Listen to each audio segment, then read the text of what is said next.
Hello everyone, welcome back to my channel. तो यहाँ पे देखो, आज हम 30 मार्च के द हिंदू में देखेंगे हमें क्या क्या पढ़ना है। तो चलिए स्टार्ट करते हैं। पहला यहाँ पे देखो हेडलाइन है कि navy seized hijacked Iranian fishing vessel, जो कि पेज नंबर 5 पे है, उसे हम देखेंगे। High court seeks norms on accessibility of films, ये भी पेज नंबर 5 पे है। और सारी मोस्ट ऑफ दी जो चीज़ें आई हुई हैं वो इलेक्शन से रिलेटेड है, जिस पे हमें ध्यान नहीं देना है। कुछ अलग होगा तो वो हम ज़रूर देखेंगे। तो यहाँ पे देखो, ठीक है, तो हम 30 मार्च का डिस्कस कर रहे हैं। और स्पोर्ट्स वाला है जो जिसमें जो ज़रूरी रहता है, जैसे ओलंपिक से रिलेटेड जब था तो वो हमने डिस्कस किया था। ऐसे रेगुलर जो स्पोर्ट्स का आता रहता है वो हमारे एग्ज़ाम के पॉइंट ऑफ व्यू से इम्पॉर्टेंट नहीं है, यूपीएससी के लिए देखा जाए। नेक्स्ट देखेंगे हम, जो जो इम्पोर्टेंट है वही देखेंगे। पूरे आप न्यूज़पेपर में देखो, इधर से लेके सारी चीज़ें, मोस्ट ऑफ दी चीज़ें किससे रिलेटेड है यहाँ पे आपको देखने को मिल रही है, इलेक्शन से। इसमें देखो दिखा रहा है कि 42 kills in Syria as Israeli air strike hit missile depots. तो ये सारी चीज़ें तो चल रही हैं। वर्ल्ड में पीस बुरी तरीके से ख़राब हो चुका है। आप देखो, चाहे वो रशिया यूक्रेन का आप देख रहे हो। अब यहाँ पे देखो, यहाँ दिखाया रहा है कि 42 डेथ हुई है सीरिया में, इजरायली एयर स्ट्राइक हिट की है मिसाइल को। तो ये सारी चीज़ें तो देखने को मिल रही हैं। मोस्ट ऑफ दी चीज़ें इलेक्शन से रिलेटेड है। पीस फार्मूला डिस्कस किया है, discuss peace formula with India. Ukraine foreign minister ने डिस्कस किया है किसके साथ पीस फार्मूला, इंडिया के साथ, ठीक है। तो ये याद रखना है। यहाँ से आगे आएंगे, यहाँ सारी चीज़ें देखो पॉलिटिक्स से रिलेटेड पूरी है, ठीक है। लोकल चीज़ें देखो, इधर सारे पेज पॉलिटिक्स से रिलेटेड यहाँ पे आपको देखने को मिल रहे हैं लगातार, ठीक है। आगे देखेंगे, यहाँ से देखो हम पेज नंबर 5 पे आ चुके हैं, जिसकी बात मैं कर रही थी, ठीक है। तो यहाँ पे बताया जा रहा है कि सेलिब्रेटरी फायरिंग एट वेडिंग जो होता है, जैसे वेडिंग में क्या करते हैं लोग, फायरिंग करते हैं, ठीक है, गन से, वो डिज़ास्टर है, ऐसा कौन कह रहा है, सुप्रीम कोर्ट। तो इस पे देखेंगे हम थोड़ा सा क्या न्यूज़ बताया जा रहा है।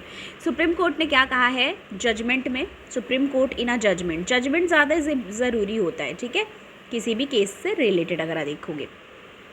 तो सुप्रीम कोर्ट ने जजमेंट में हाईलाइट किया है दी ऑफन डिज़ास्टरस कंसिक्वेंस होता है जो अनकंट्रोल अनवारंटेड जो सेलिब्रेटरी फायरिंग की जाती है वेडिंग्स में, वो बहुत ज़्यादा क्या होता है, डिज़ास्टरस होता है, क्योंकि कई बार इसमें बहुत सारे इनोसेंट्स की जान भी चली जाती है। ऐसा आपने बहुत सारा इंसिडेंट ऑलरेडी देखा होगा। This is the second time in as many years the court has raised its voice against the culture of gun toting, ठीक है। तो जो हवाई फायरिंग जिसको हिंदी में कहते हैं, वो बहुत ज़्यादा करी जाती है वेडिंग में या फिर कोई सेलिब्रेशन के तौर पे, वो कई बार रिस्की होता है, जान का खतरा होता है। इस पे सुप्रीम कोर्ट का जो है वो आया हुआ है जजमेंट। फरवरी 2023 की बात करी जा रही है। Court has condemned the easy availability and position of gun, ठीक है, जो गन ले लेते हैं लोग, रखते हैं, मोस्टली कंट्री मेड और अनलाइसेंस्ड जो रहते हैं, उसमें भी बैन लगाया है। State like Uttar Pradesh as a feudal practice that cook or snook at a very basic fundamental right, the right of life guaranteed under Article 21 of the Constitution। तो आप देखते होंगे कि बहुत सारे लोग गन और ये सब लेके चलते हैं।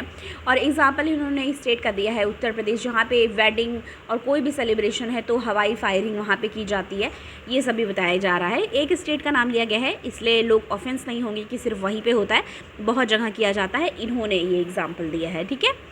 Recently, court has come across the case concerning the death of the man who was fatally shot in neck by fellow guest at the wedding in 2016। तो एग्जाम्पल दे रहे हैं कि 2016 में किस तरीके से फायरिंग में डेथ हुई। शूटर शाहिद अली सेंटेंस हुआ है उसको लाइफ इम्प्रिजनमेंट का मर्डर के केस में। इलाहाबाद हाई कोर्ट डिसमिस की इस अपील को। तो मतलब ऐसे बहुत सारे एग्जांपल्स दे जा रहे हैं। तो टॉप कोर्ट ने कंक्लूड किया है that there has been no previous enmity between Ali and man who died, मतलब उनका बता रहे जो केस है उसका। तो कोर्ट ने क्या किया है, ऑर्डर किया है और ये कहा है कि फायरिंग जो होती है डिज़ास्ट्रस है और उसको उन्होंने एक तरीके से रोकने को कहा है जो वेडिंग वगैरह में होती है। दूसरा यहाँ पे notified norms to make movies accessible to disable person, ऐसा हाई कोर्ट की तरफ से कहा गया है। देखते हैं, कोर्ट ने डायरेक्ट किया है आईएनबी मिनिस्ट्री को नोटिफाई करे गाइडलाइंस बाय जुलाई 15 और इसमें क्या कहा जा रहा है, the order came on petition by 4 person with visual and heart disability. तो जो डिसेबिलिटी है, जिनको hearing, sorry not heart, hearing is disability है, मतलब सुनने में दिक्कत है, और विजुअल देखने में डिसेबिलिटी है, तो उनकी तरफ से पिटिशन फाइल किया गया है 4 लोगों की तरफ से। दिल्ली हाई कोर्ट, ठीक है, Delhi high court has given the centre time till July 15। तो टाइम दिया है उन्होंने 15 जुलाई तक का नोटिफाई करने के लिए गाइडलाइंस। किस चीज़ के लिए? Making film accessible to the person with hearing and visual disability, कि जिनको हियरिंग प्रॉब्लम है, विजुअल डिसेबिलिटी है, उनको भी किस तरीके से मतलब एक्सेसिबल करें फिल्म्स उनके लिए, ऐसा नॉर्म लाने को कहा है। The court said accessibility was enforceable as a legal right, ठीक है, ये लीगल राइट के तौर पे किया जाएगा, and that even private parties have to take responsible measure to enable greater accessibility for person with hearing and visual disability. Okay, court ने क्या कहा है? The court observe that the Information and Broadcasting Ministry has framed draft guideline accessibility stunt cinema halls for person with hearing and visual disability, ठीक है। Guidelines shall now be finalized by ministry, shall be notified or before July 15। तो ये है। इसमें एक चीज़ और याद रखना है कि मिनिस्ट्री ने क्या किया है, मिनिस्ट्री ने किया था कि उन्होंने इशू किया था वेरियस डायरेक्शन फिल्म प्रोड्यूसर के लिए association and central board of film certification CBFC के लिए अक्टूबर 2019 में करा गया था कि यूज़ करे audio description and subtitle and closed caption in all film, ठीक है, जिससे कि जो सुन नहीं सकते, ठीक है, वो कैप्शन पढ़ के एक तरीके से क्लोज्ड कैप्शन होनी चाहिए फिल्म्स में। और ऑडियो का भी जो ऑप्शन है, यूज़ ऑडियो डिस्क्रिप्शन भी होना चाहिए, ठीक है, जिनको विजुअल डिसेबिलिटी है उनके लिए। तो इस तरह की चीज़ों पे जल्द ही नॉर्म्स लाने को कहा गया है, जिससे मूवीज़ एक्सेसिबल हो पाए, मतलब देखी जा सके, जो डिसेबल पर्सन है उनके द्वारा भी। ऐसा दिल्ली हाई कोर्ट में पिटीशन फाइल किया गया था 4 पर्सन जो विजुअल एंड हियरिंग डिसेबिलिटी है उनके द्वारा। आगे आ जाओ, इसी पेज नंबर 5 पे बहुत सारी चीज़ें आई हुई हैं जो देखने के लिए ज़रूरी है। दूसरी देखो न्यूज़ यहाँ से आई हुई है, IMA release charter of demand for doctors. तो इंडियन मेडिकल एसोसिएशन IMA ने क्या किया, will engage with political leaders to put across the communities demand for upcoming elections with the doctor demanding centre help them maintain purity of modern medicine. तो ये important है। Bring in strict measures to protect medical staff while on duty, कि उनको क्या मिले, protection मिले। Reduce GST burden जो है हेल्थ केयर पे वो कम किया जाए, health care and product and insurance पे। And exempt small and medium hospital up to 50 beds, जो 50 बेड्स तक है तो उनको इससे छूट दी जाए chemical establishment registration and regulation act 2010 के तहत, ठीक है। तो ये कहा गया है इसमें। Association has release its charter of demand and has ask local branches to engage with the political leaders to educate them about the need of community, ऐसा नेशनल प्रेसिडेंट RV अशोकन ने कहा है। ओके, दूसरा यहाँ पे न्यूज़ है, Indian navy seizes hijacked Iranian vessel जो है उसको किया है और रेस्क्यूज क्रू को भी रेस्क्यू किया है। तो इंडियन नेवी शिप, ठीक है, सुमेधा एंड त्रिशूल जो हाईजैक्ड इरानियन फिशिंग वेसल है उसको क्या किया है, इन्होंने सीज़ किया है और रेस्क्यू किया है, जो उस पर क्रू थी उनको। After more than 12 hours of intense coercive tactical measures as per the standard operating process, pirates on the board hijacked FV were forced to surrender, ठीक है, सरेंडर किया। क्रू में 23 पाकिस्तानी नेशनल्स थे, बीन सेफली रेस्क्यूड, उनको rescue कर लिया गया है सेफली। और बताया जा रहा है Indian naval specialist team presently undertaking through sanitisation and seaworthiness checks of FB in order to escort her to safe area for resuming normal fishing activities, ठीक है। And AI Camber was approximately 19 nautical miles है south west of स्कॉट्रा के when it was reportedly boarded by 9 armed pirates। तो बस इतना ही जानना बहुत ज़रूरी होगा। देखो ये वाला ज़्यादा इंपॉर्टेंट न्यूज़ है। गवर्नमेंट एक्सटेंड वैलिडिटी, गवर्नमेंट ने एक्सटेंड कर दी है वैलिडिटी FCRA रजिस्ट्रेशन के लिए, NGOs के लिए टिल जून 30।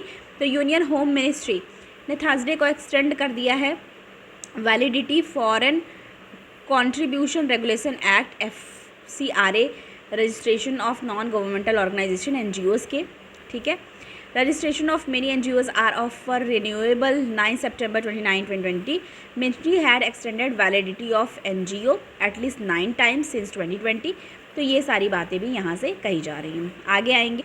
आज तो बस यही सब चीज़ें हैं, ज़्यादातर मोस्टली आप देखोगे इलेक्शन से रिलेटेड है, और ये तो हमने ऑलरेडी कई बार डिस्कस कर चुका है। गवर्नमेंट मार्केट प्लेस के लिए online platform public procurement of good and services के लिए, ये कई बार जेम से रिलेटेड आ चुका है और हमने डिस्कस भी किया है। ये वर्ड वाला पेज आ गया है, इस पर एक है US president assure. US president ने एश्योर किया है पाकिस्तान के PM शहबाज को कॉन्टीन्यूस सपोर्ट के लिए। तो बताया जा रहा है marking the first official communication with the Pakistani premier during his tenure. US president Joe Biden ने क्या कहा है, has dashed off letter to prime minister Shehbaz Sharif को भेजा उन्होंने, expressing continuous support and highlighting that the ties between the two nations are critical for bilateral and religious peace and security, ठीक है। तो उन्होंने ये चीज़ बोला है पाकिस्तान को, जो बाइडन जो कि अभी US के प्रेसिडेंट है, ठीक है। ये वर्ड वाला पेज आ गया है, यहाँ पे स्पोर्ट्स का है ये पेज, ओके। फिर लास्ट पेज हमारा यहाँ से आ गया। तो हमने जो थोड़ी बहुत चीज़ें थी वो डिस्कस की है, क्योंकि अभी इलेक्शन का माहौल चल रहा है, तो इलेक्शन से रिलेटेड चीज़ें ज़्यादा आएंगी, क्योंकि आपको पता होगा अभी इलेक्शन जब हो जाएगा तो फिर से किसी जिसकी भी गवर्नमेंट बनेगी, फिर से बहुत सारे रूल आएंगे, रेगुलेशंस आएंगे, फिर बहुत सारी चीज़ें, क्योंकि अभी आपने देखा होगा कि जो बजट भी इस बार का आया था वो फाइनल बजट नहीं आया था, वो जब तक के न्यू गवर्नमेंट नहीं इलेक्ट हो जाती है उस तब तक के ही लिए चीज़ें बताई गई हैं। तो फिर से बहुत सारे न्यूज़ आएंगे जो रिलेटेड होंगे हमारे एग्ज़ाम के, थोड़े बहुत जो आते हैं वो मैं आपसे डिस्कस कर दे रही हूँ, क्योंकि अभी इलेक्शन का माहौल चल रहा है, ठीक है। Thank you. अगर वीडियो आपको पसंद आई हो आप लाइक करो, शेयर करो चैनल को, और आप चैनल पर अगर नए हो तो सब्सक्राइब करना बिल्कुल मत भूलो। Thank you.